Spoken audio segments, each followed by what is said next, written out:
हिरण्यकशिपू मांडीवर घेतलेल्या त्या मुलाला त्याने उचल आणि समोर मोठा चौक होता, त्या चौकामध्ये त्याला फेकून दिलेला आहे.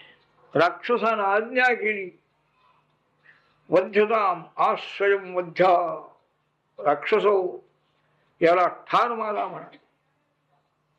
माझ्या बंधूचा ज्याने नाश केला, आपल्या चुलत्याला ज्याने मारलं, त्याची भक्ती करतोय हा आमचा नाही, आमच्या विरुद्ध वागणारा आमचा नाही आहे.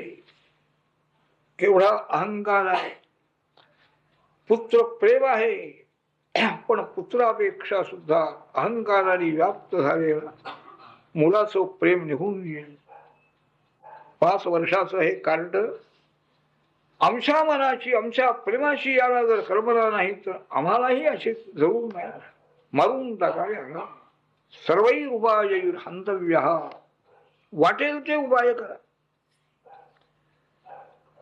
ते सगळे राक्षस होते, त्यांची बुद्धी दयाविया काही नाही.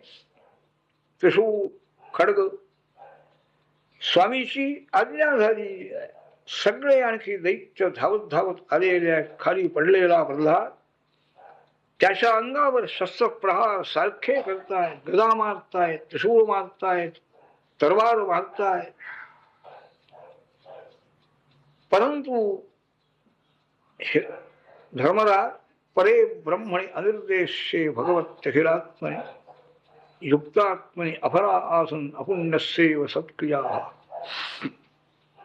परमात्म्याचं अखंड चिंतन मनामध्ये चाललेलं आहे. मृत्यूची भीती नाही, मग हिरण्यकशिपूची कसली भीती. भगवंताचं अखंड स्मरण करणारे प्रल्हादजी यांच्या अंगावर इतके शस्त्र प्रहार झाले, परंतु केसालाही धक्का लागले. दैत्य दमले शेवटी, पण प्रल्हादाचा नाश झाला. प्रल्हादजी उठून बसलेले आहे. भगवंताचं नामस्मरण चाललेलं आहे. श्रीकृष्ण गोविंद हरे मुरारी, हे नाथ नारायण वासुदेव, प्रद्युम्न विश्वनाथ मुकुंद विष्णू भगवान नमस्ते. श्रीकृष्ण गोविंद हरे मुरारी, हे नाथ नारायण वासुदेव, प्रद्युम्न विश्वनाथ मुकुंद विष्णू भगवान नमस्ते.